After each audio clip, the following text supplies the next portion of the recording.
Olá pessoal, eu sou Pedro Brandão, professor de língua portuguesa formado pela PUC do Rio de Janeiro. Começa agora mais uma videoaula do nosso canal Português Papo Cabeça. Em primeiro lugar, inscreva-se no nosso canal para não perder nenhuma das nossas próximas videoaulas e ative o sininho para receber todas as notificações. Nessa aula nós vamos comentar uma questão da prova mais recente do Enem, que de acordo com a nossa avaliação, tem um nível que vai de médio a difícil de resolução. Eu diria que numa primeira leitura chega a ser difícil se eliminar qualquer uma das alternativas. Então será que nós atribuímos um nível difícil de resolução? Talvez, mas vamos entender. Enem 2020. A vida às vezes é como um jogo brincado na rua.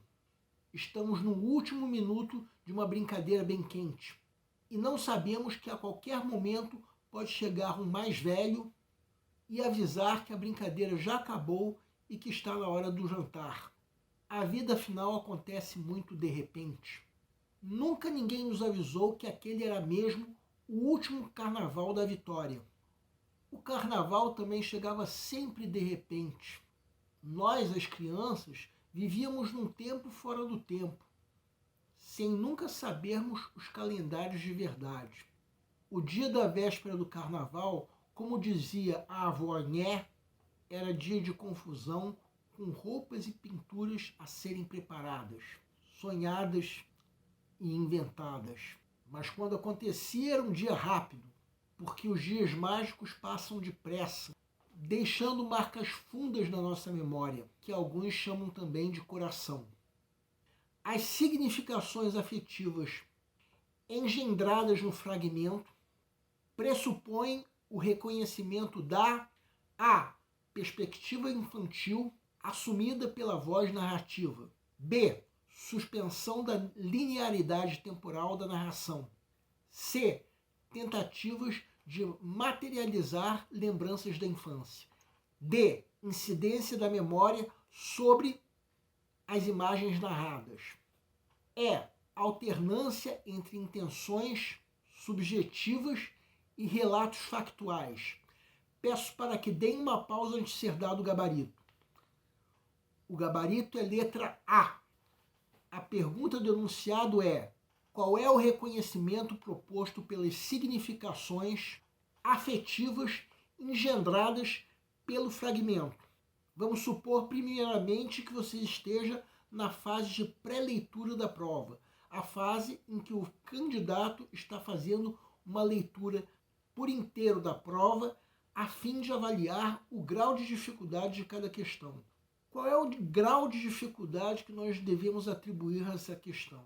Grau fácil seria arriscado. Dá para perceber que a resolução demanda uma leitura cuidadosa. Chega a ser difícil eliminar qualquer uma das alternativas numa primeira leitura. Então, será que nós atribuímos um grau difícil? Talvez, mas eu acredito que haja candidatos que prefiram atribuir um nível médio, já que nós podemos perceber que a leitura cuidadosa tende a facilitar não só a eliminação de algumas alternativas, como também a certeza quanto ao gabarito marcado. Agora vamos supor que chegou o momento de resolver a questão. Quem quiser pode dar uma pausa para ler o texto.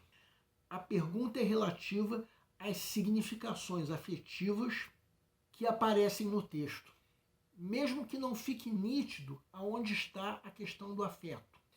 Vejam esse trecho que nós vamos destacar em vermelho e que encerra o texto. Segundo esse trecho, a memória também é chamada de coração, uma ideia que está em sentido metafórico, querendo dizer que a memória está relacionada ao afeto, pelo menos no texto. Então, quem quiser pode dar uma pausa para reler o texto, prestando atenção ao que o texto fala sobre memória.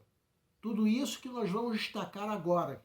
Todo mundo concorda que o texto fala sobre memória é isso que nós estamos destacando agora? Se alguém não concordar, pode escrever ou para a nossa fanpage do Facebook ou para o nosso e-mail. Mas o fato é exatamente esse. Isso que nós estamos destacando é tudo que o texto fala sobre memória.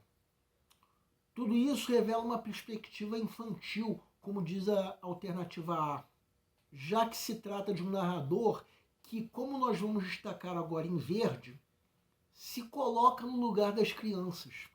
Ou, como diz a alternativa A, se coloca numa perspectiva infantil. As outras alternativas cometem o erro da extrapolação, que é a geração de ideias que estão ausentes no texto.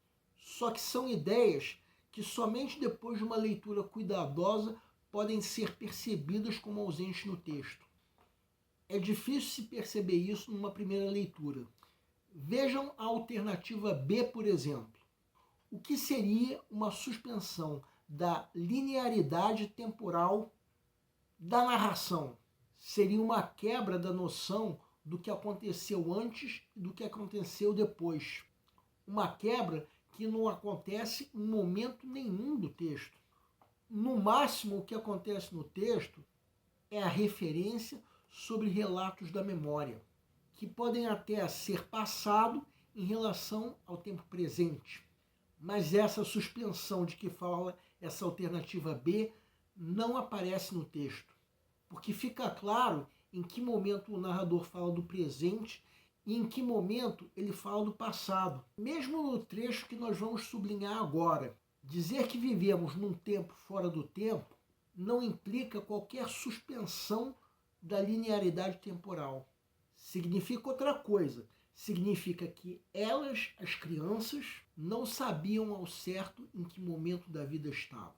Agora vejam a alternativa C, em que no momento o narrador tenta fazer isso, materializar as lembranças da infância. O que seria isso? Seria se o narrador descrevesse de forma precisa o que está acontecendo. Mas isso não acontece no texto. Não existe no texto uma descrição precisa do que acontece. O que existe no texto é o uso da memória para reflexão sobre como a vida passa rápido. Agora vejam a alternativa D. Sem dúvida existem imagens narradas, mas o que não existem é a incidência da memória sobre essas imagens. Isso ocorreria se a memória fosse usada no sentido de dar ênfase a essas imagens.